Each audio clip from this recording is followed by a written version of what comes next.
casa, desejamos a todos um Feliz Natal, que Jesus nos inspire, nos conforte sempre, que seja sempre a nossa referência em termos de prática, filosofia de vida. E nada melhor do que falar de Jesus, que é o motivo, a essência primordial da doutrina espírita. A gente vê na Terra, no mundo inteiro, são quase 170 países que chegam a parar no dia de hoje, um feriado no mundo inteiro, onde Jesus faz com que todos possam ter pelo menos essa reflexão,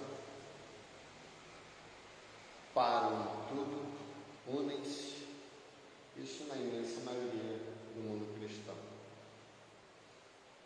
Mas para nós, qual é a visão que nós temos, baseada nos ensinos dos espíritos superiores que vieram codificar a doutrina? Qual é a visão deles em relação a Jesus? Tem diferença do nosso Jesus por Jesus católico? Tem diferença do nosso Jesus para o Jesus evangélico? O Jesus ortodoxo?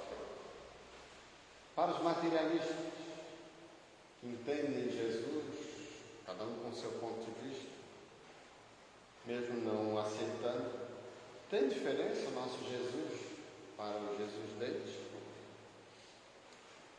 A gente sabe que de Jesus para nós é um só, não tem diferença. Mas daqui para lá tem muita diferença. A começar porque, baseado nos ensinos dos Espíritos, o universo é constituído por 3 elementos, que em qualquer lugar que você for nesse universo, teremos esses 3 elementos: Deus, o Criador, os Espíritos, que fazem parte da criação, e a matéria, que também faz parte da criação. Baseado nesse ensino dos Espíritos, tudo que a gente possa conceber está configurado nesses 3 elementos, com todo respeito às outras crenças, que entendem os elementares, que entendem os orixás, ou que entendem as forças da natureza, mas tudo baseado no ensino dos Espíritos que codificaram a doutrina. São esses 3 elementos: o Criador e a criação. A criação tem os Espíritos e a matéria. Onde é que Jesus se encaixa aqui? Nesses 3 elementos. Ele também faz parte da criação. Diferente da concepção dos irmãos cristãos, que tem na interpretação católica, e muitos evangélicos e ortodoxos também seguem esta linha de raciocínio, de que Jesus é Deus, que faz parte de uma tríplice concepção: Deus Pai, Jesus Filho e Espírito Santo. Essa é uma interpretação que os cristãos têm e que nós, espíritas, não entendemos dessa forma. Jesus também é um dos espíritos, como nós, qualquer um de nós aqui, que fazem parte desse imenso universo. Então, aí já muda muita coisa. Se Jesus não é Deus, quem é Jesus então, baseado nos ensinos dos Espíritos? Dizem os Espíritos que nós somos criados simples e ignorantes, que nós somos feitos de um princípio espiritual Como foi? Escapa a nós aqui a capacidade de entender essa concepção divina, como que foi feita a nossa criação lá há bilhões de anos, porque nos falta sentidos mais apropriados para tentarmos entender. Assim como uma criança que nasceu cega, ela não vai entender o que é a luz, o que é o vermelho, o que é o branco, o que é o escuro, porque lhe falta um sentido. Dizem os Espíritos que nos falta um sentido a mais para a gente entender como é que é todo esse processo superior da criação, de como foi feita essa concepção divina, como nós fomos criados. Mas o fato é que os Espíritos se baseiam nas leis de causa e efeito, de tudo que a gente possa ver, entender, e tudo que escapa a nossa capacidade de entender, tudo faz parte da criação de Deus. Então, se nós somos criados simples e ignorantes, chegaremos à perfeição, ou seja, seremos espíritos que daqui a alguns bilhões de anos não estaremos mais sujeitos a erro. Isso mesmo, bilhões de anos. O processo é lento, paulatino, mas ele é constante e vai sempre numa progressão. Nós estamos sempre evoluindo, progredindo. Simples e ignorantes, chegaremos à perfeição. Quando que começou o nosso processo? Baseado no que os Espíritos nos ensinam, fazendo um paralelo ao conhecimento que a ciência nos traz, principalmente no campo da biologia, a origem da vida na Terra baseia-se em torno de 3 bilhões de anos. A Terra tem 4 bilhões e meio de anos. Como se deu esse processo todo? Como foi o princípio da vida? Não importa. Mas o fato é que quando começou a vida na Terra, há 3 bilhões de anos e meio, quando as águas dos oceanos começaram a fornecer condições propícias para as primeiras manifestações de vida, entendendo-se que a vida começou na água. Está aí a nossa idade. Espiritualmente falando, nós temos cerca de 3 bilhões de anos. Já paramos para pensar no quanto a gente já correu? O quanto a gente passou na matéria, movendo a matéria, se desprendendo dela, voltando para a matéria, animando ela de novo, se desprendendo. Bilhões de vezes isso aconteceu. Já passamos pelos estágios diversos de todos os reinos que a Terra possa oferecer. Vegetal, animal, estamos na condição humana hoje, e que não é o nosso final. Seremos espíritos que sairemos da condição humana, e como se dará isso? Não seremos mais seres humanos, seremos espíritos de luz, que escapa essa anatomia humanoide que nós temos ainda. Mas chegaremos lá. Contam os Espíritos que antes de tudo isso começar, Jesus já estava nessa condição. Não sujeito mais a erro, espírito desprovido de orgulho, de egoísmo, puro. Contam os entendidos aí, pesquisadores na doutrina espírita, que Jesus para uns data de 14 bilhões de anos, outros que talvez o sistema planetário que Jesus começou, assim como nós estamos aqui na Terra, talvez já nem exista mais, virou supernova, buraco negro, enfim, quem tem noções da astronomia, que tudo se renova nesse universo, já dá para entender aí como se dá todos esses processos no universo. Sabe Deus de onde Jesus veio. Mas o fato é que antes da Terra existir, antes mesmo do nosso Sol existir, Jesus já estava nessa condição de Espírito.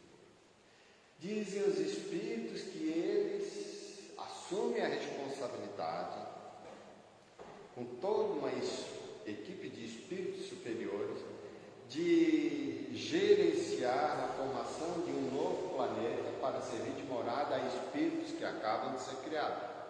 Isso mesmo, Jesus assume a condição então de diretor da escola, co-criador deste mundo.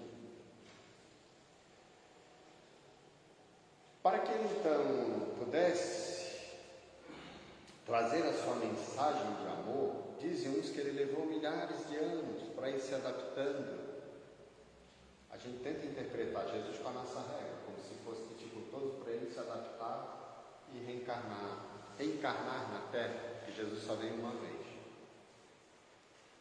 E por que ele veio? Toda a condição humana já estava propícia para entender uma mensagem que ele veio trazer para nós. Uma mensagem de amor. Todos os espíritos, os outros grandes avatares que vieram, Moisés, Buda, Maomé, diversos, fazem todos parte desta grande equipe gerenciada por Jesus. Isso tudo, meus irmãos, baseado nos ensinos dos Espíritos. E aí, ele então vem trazer uma mensagem que a gente não entendeu ainda.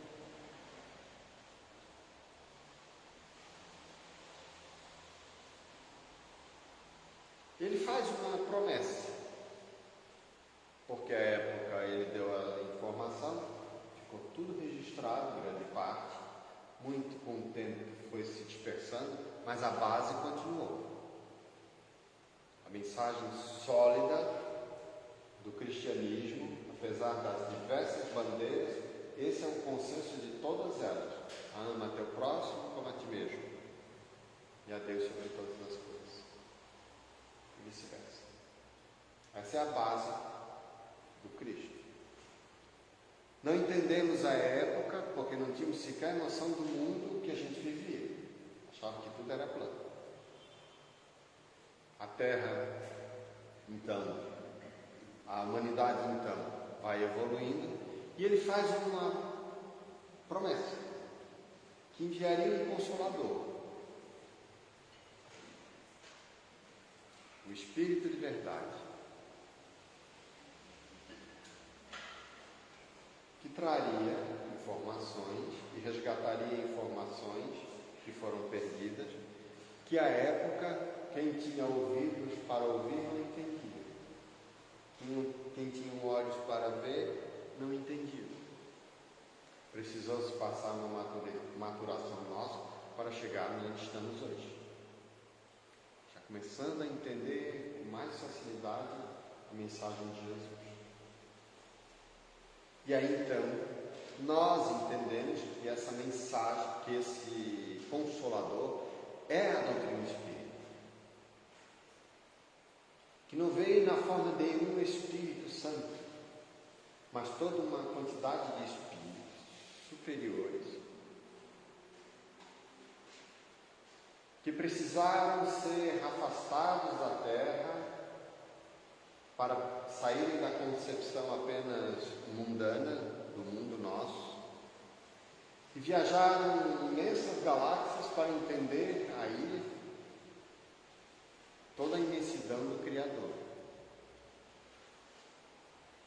Isso nesse processo, lá em 1200 mais ou menos. Essas informações que nos traz é o próprio Emmanuel. Vários espíritos superiores que vieram codificar a doutrina espírita precisaram dar uma fugidinha. Precisaram se desprender um pouco e ver a imensidão do universo. Ter contato com outros avatares de outras galáxias, de outros planetas. E vieram então a trazer a doutrina espírita a partir de 1845, 47, por ali, onde até em 1857 Kardec materializa tudo isso, essa fonte de informações, em O Livro dos Espíritos, na primeira edição, em torno de 500 e poucas questões. Depois a terceira edição, com 1019, que aí ficou a definitiva.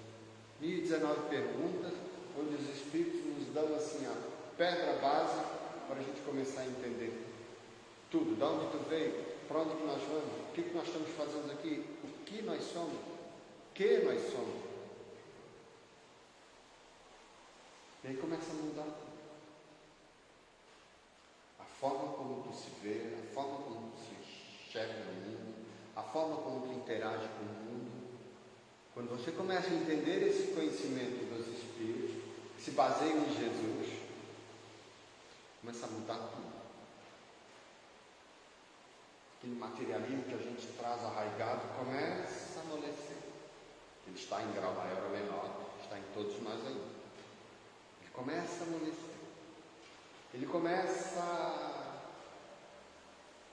a se ressignificar. Porque você passa a dar valor para a vida de outras formas. Valor para os teus sentimentos. Começa a aplicar os conhecimentos de Jesus no vigiar e orar. Isso é uma filosofia de vida, de comportamento. Vamos voltar lá para o deserto. Dizem que Jesus ficou 40 dias, passando por todas as tentações. Isso é uma mitologia simbólica, em que Jesus precisou negociar com Satanás,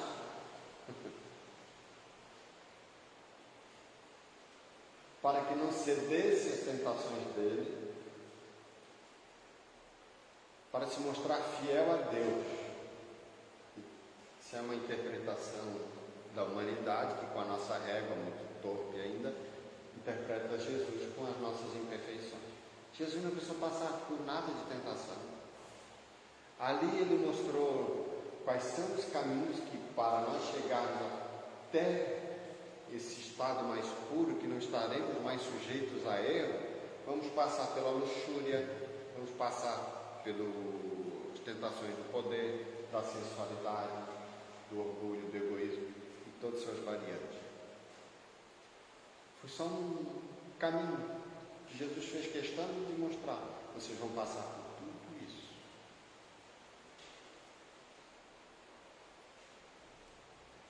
Para que a gente possa então começar a enxergar com outro olhar quem realmente nós somos. O que nós temos que fazer? Nesse processo todo que nós fomos criados, e passando por diversos estágios na nossa evolução, chegamos onde estamos hoje. Mas ainda a gente chega com vícios, tendências diversas. A gente precisa de uns estímulos ainda para poder começar a mudar o comportamento. Moisés levou 40 anos para tirar o povo hebreu, todo o seu povo de Israel, do Egito até Jerusalém, no espaço de tempo que, se você for andar a pé, em poucos dias, poucas semanas você chega. Ele levou 40 anos. Mas por que o povo foi? Porque eles foram na base da barganha. Que lá vamos ter prosperidade, fartura, riqueza, empoderamento, que em vez de escravos nós vamos escravizar. E o povo então foi movido nesse sentido. Mas ele precisou trabalhar as crianças. Porque os antigos não queriam abrir mão da sua zona de conforto, mesmo submetidos ao jugo do governo egípcio, que era no chicote, na escravidão, no sofrimento diverso. Mas para eles cederem isso, precisou ser na barganha, na arte de convencer que lá vai ser melhor. Hoje a gente tem ainda uma certa herança de comportamento, que para a gente mudar certos sentimentos, certos padrões, a gente precisa ainda ser comprado. A gente não se dá conta do quanto que isso ainda está tão forte na gente. A começar, por exemplo, agora no Natal, quando toda essa mitologia comercial que se agrega ao movimento do Natal, que não tem nada a ver com Jesus, cria-se na base da barganha. Se tu não fizer isso, tu não vai ganhar aquilo. Se tu não mudar o comportamento, tu não vai ganhar um presente. Essa semana ainda vi um vídeo. 2 criancinhas, irmãozinho, menino e uma menina, deviam ter 3 e 4 anos no máximo, se brigando. Aí a voz do pai: Papai Noel, eles estão brigando. Se eu fosse tu, Papai Noel, não dava presente para eles. Aí o menino, quando viu aquilo, tomou rápido a iniciativa e foi, abraçou a irmãzinha e fez assim para o pai: pode trazer, a gente já está bem. ao condicionamento de corrupção, de barganha. No meu tempo, o pai só olhava. Não tinha negociação. Faz porque tem que fazer, dever. Os tempos hoje são outros na questão da pedagogia, da educação, mas a essência tem que ser a mesma. Mostrar a importância do dever, mostrar a importância do direito, mas também do nosso comportamento no dever. O que nos compete diante do mundo que estamos vivendo hoje? A Terra não tolera excessos. Ela está se agitando, fazendo a gente rever os nossos conceitos na interação com ela. Mas antes dela castigar a gente pelo clima, pelas afetações todas da natureza, ela está afetando a gente por dentro. Basta ver as taxas de natalidade, femininização da espécie humana no mundo inteiro, que a gente começa, questão biológica, a gente começa a ver o quanto que a Terra está afetando a gente. Será que a gente precisa mudar de comportamento baseado na dor? Porque se tu não vai na arte do convencimento da barganha, a dor faz tu ir. A reflexão que a gente quer trazer hoje é para que a gente reveja a condição, o momento espiritual que a gente já se encontra. Nós já temos o entendimento, a base suficiente de raciocínio para ter o entendimento da mudança de comportamento nosso. Com todo respeito às formações, às festividades, à união da família e tal, se essa casa aqui tem Jesus como base fundamental, mesmo sabendo o simbolismo da data, essa casa era para estar cheia hoje de encarnados. Porque é Jesus a nossa essência, mas a gente ainda está muito aquém, ou há um abismo entre o ideal e o momento que a gente se encontra. Não é crítica, meus irmãos. É só uma reflexão sobre as nossas atitudes. Uma conversa com o Divaldo Pereira Franco, Joana de Ângeles diz para ele que o que saía da boca dele fazia tanto barulho, as atitudes dele faziam tanto barulho, que o que ele falava, ela não conseguia ouvir, que se contradizia. O que ele queria falar, convencer, com as atitudes no dia a dia. A gente não se dá conta. Quanto que a gente ainda está na condição infantil de poder mudar sob estímulos de ganhar isso ou ganhar aquilo. Aí eu, essa semana ainda vi outro artigozinho assim, um desenho desses, das mídias, Jesus sentado num banco, do lado de um rapaz, numa praça qualquer. Jesus, eu queria te pedir. Aí Jesus já interrompe ele, vem cá, o aniversário é meu ou é teu? E a reflexão fica aí. Por que essa reflexão? Aqui eu vou abrir um parênteses, porque eu não sou referência de vida para ninguém, a não ser para mim mesmo, mas para os irmãos entenderem o momento. Tivemos uma apresentação artística sábado,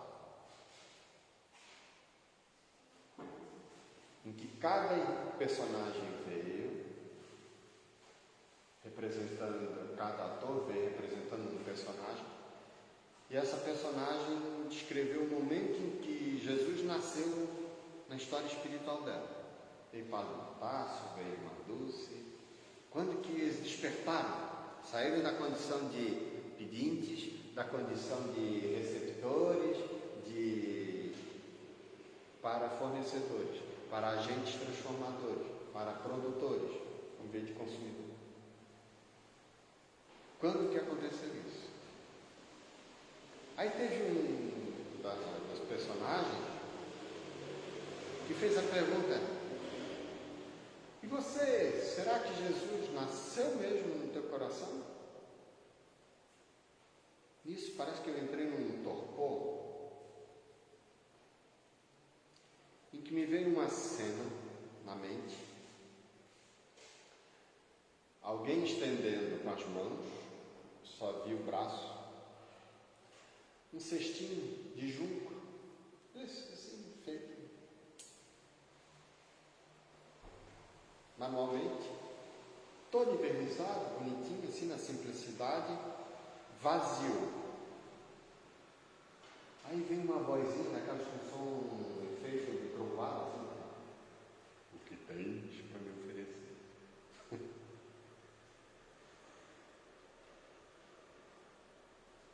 Aquilo me deu um impacto tão grande.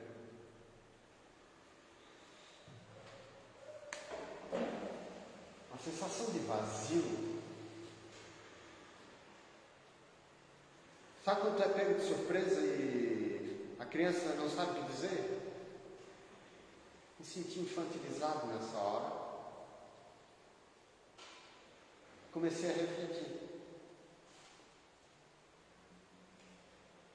Para os irmãos entenderem onde é que eu quero chegar, eu vou fazer umas perguntas aqui. Já entendemos a diferença do nosso Jesus, a forma como a gente vê o Jesus, para como os outros irmãos de outras religiões entendem Jesus. Mas aqui o Centro Espírita, ele tem um produto, vamos dizer assim, se é que eu posso usar essa palavra, não de negociação, de comércio, mas como resultado de algo que é oferecido aqui dentro. Um produto. Eu pergunto para os irmãos qual é o produto que a Casa Espírita oferece para todos que frequentam aqui dentro. Alguém quer ajudar? Que tipo de produto o Centro Espírita oferece para a comunidade aqui? Pode participar.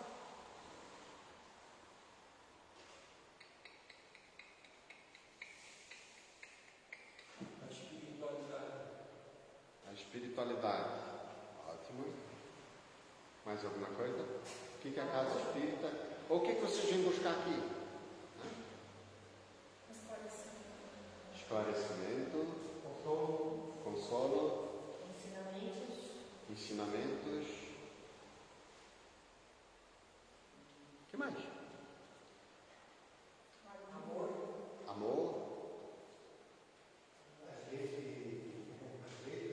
As leis. Quando apareceu aquele junco, aquele cestinho, a reflexão me vinha assim. Esclarecimento a gente também tem lá na Igreja Católica. Alguns pensaram que caridade, lá também tem.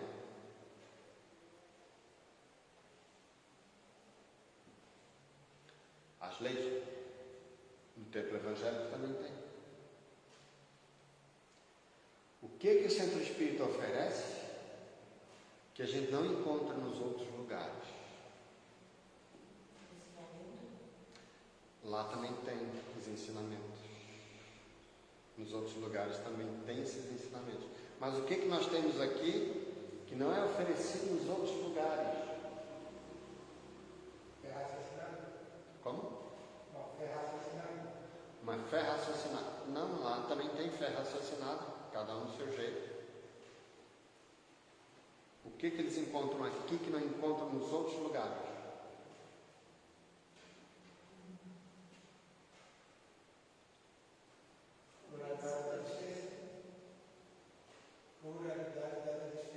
Pluralidade das existências. Tem nos outros tempos também, reencarnacionistas, que eles falam disso também, mas que não são espíritas. A prática da caridade. Também tem a prática da caridade em lugares, até irmãos que são materialistas e não acreditam em nada e fazem muito mais caridade do que nós. O que nós temos aqui que não é oferecido nos outros lugares?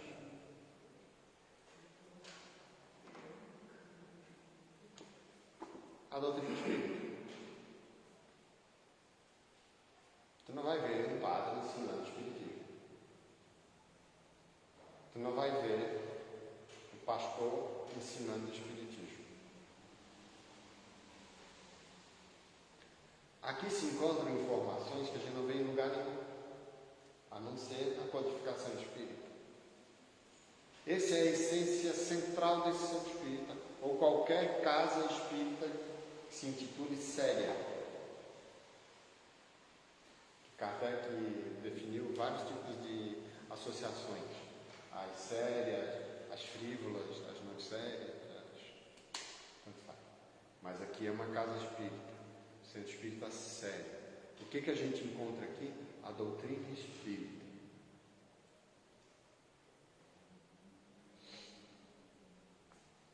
E aí eu comecei a preencher o coração, porque renúncia os outros irmãos também têm. Trabalho na caridade, os outros irmãos também têm. Nós aqui também podemos ofertar tudo isso para eles. Mas o convite, meus irmãos, é para que a gente comece a fazer com que o nosso coração se torne uma manjedoura propícia para que Jesus realmente venha e nasça dentro da gente. O Espiritismo faz a gente enxergar Jesus de uma forma totalmente diferente, mas não apenas ficar só nessa capacidade de enxergar. Ele faz um convite para que a gente mude a nossa postura de sermos pedintes, para começar então a trabalhar em prol de Jesus. Ele ficou trabalhando os discípulos de várias formas para que eles pudessem ter um despertamento e poder mandar para o mundo, não só para os chamados puros, que os judeus se achavam assim, mas para o mundo inteiro, para que Paulo de Tarso pudesse então fazer isso. Ele se reclusou 3 anos no deserto, numa casa de passagem de uma família, onde era caminho dos ambulantes, para que ali ele pudesse adestrar os demônios que tinham dentro dele, do ódio, porque foi rejeitado pelo pai. O pai não reconhecia ele mais como filho, só porque ele aceitou Jesus. Ele ficou 3 anos ali se adestrando nas suas imperfeições, para que pudesse ali então mudar a postura e começar a divulgar um Jesus que não te julga, que não te condena, um Jesus que sabe exatamente nas entrelinhas de cada célula do teu corpo, de cada pensamento, de cada fibra da tua alma, o momento em que tu te encontras. E ainda assim, Ele te ama. Chico Xavier dizia muito isso. O que me consola é que, apesar de saber dos meus defeitos, Jesus me ama exatamente como eu sou. Não é lindo pensar assim? Traz Jesus para mais perto de ti. Mas é exatamente mudar a postura, ser um agente divulgador desse cristianismo, mas não é se tornar um anjo ou um monge. Longe disso. O Espiritismo não nos pede isso. E a essência da doutrina espírita ter vindo a cumprir a promessa que Jesus fez, enviada por Ele, Ele mesmo fez questão, e nós entendemos isso, que Ele se manifestou para Kardec com a assinatura de Espírito de Verdade. Nós temos no capítulo 6 do Evangelho segundo o Espiritismo algumas mensagens das instruções dos Espíritos, e todas elas o Espírito de Verdade. O Espírito de Verdade. Eu deixo aqui para os irmãos, nas suas leituras em casa, fazer essa reflexão. Mas Kardec bota uma passagem aqui de Mateus, para a gente encerrar a nossa fala.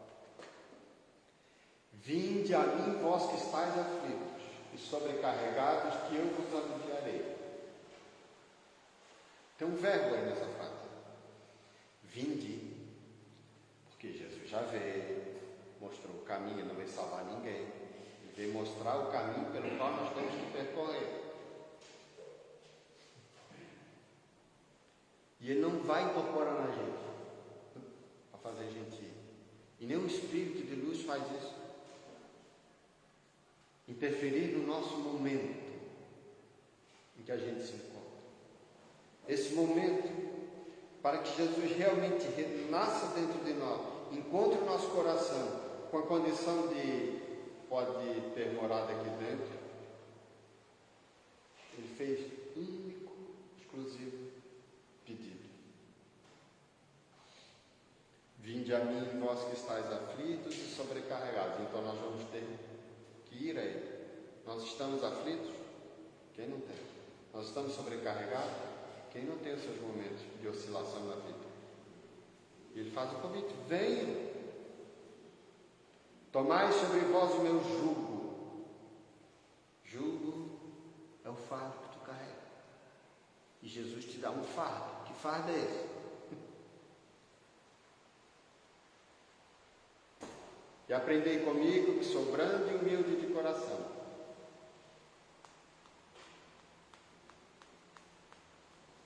O único pedido que Jesus faz é para a gente se amar.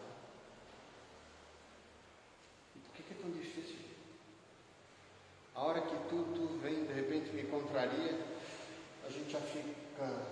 Por isso que eu fiquei na aflição do cesto, porque eu ia botar no cesto para Jesus. Que tipo de presente? Quando a gente carrega as mágoas, os ranços, os vícios ainda do passado, as interpretações que... te entendo, Jesus, mas por enquanto ainda estou longe. E fica por isso. O quanto que os espíritos superiores devem ter dificuldade de, esperando o nosso momento, eles devem olhar, bom, é o que temos ainda, para fazer com que essa casa realmente seja um ninho de amor em atividade plena, em movimento constante, que ainda talvez não esteja acontecendo. Mas a casa, quando eu falo, é uma representação do que tem que ser dentro de nós, do nosso coração. O quanto que ainda falta para que Jesus possa chegar, encontrar morada em nossos corações e realmente fazer com que a gente passe a ser um agente do amor. A gente não sabe o que é o amor ainda. Se soubéssemos, nós estaríamos encarnados, com certeza. Estamos aqui ainda passando por esses processos todos.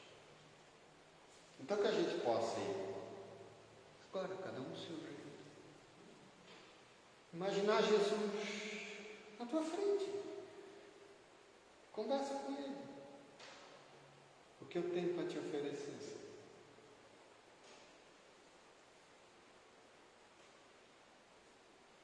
E ofereça. Ainda não tem nada. Mas peraí, Senhor, eu vou passar ali na loja e vou comprar uma coisa bem legal para te dar. Mas faça. E Ele mostrou o caminho.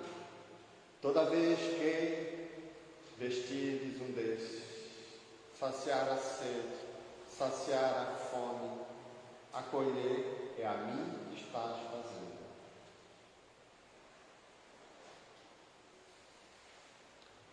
Que arregacemos a manga e acreditemos de verdade nesse Jesus, que veio mostrar o caminho para que a gente possa arrancar de nós essas tendências ainda que trazemos da nossa animalidade, para ir substituindo por virtudes e fazê-las desenvolver, porque as sementes dessas virtudes estão todas em nossos corações, podem ter certeza. Senão a gente não ia despertá-las. Estão aqui dentro. Cada um tem o seu. Que o teu coração possa ser, então, a verdadeira manjedoura, na simplicidade, no encantamento, as coisas simples que Jesus nos ensinou, para que Ele possa realmente fazer de ti um cristão. Isso é o Natal.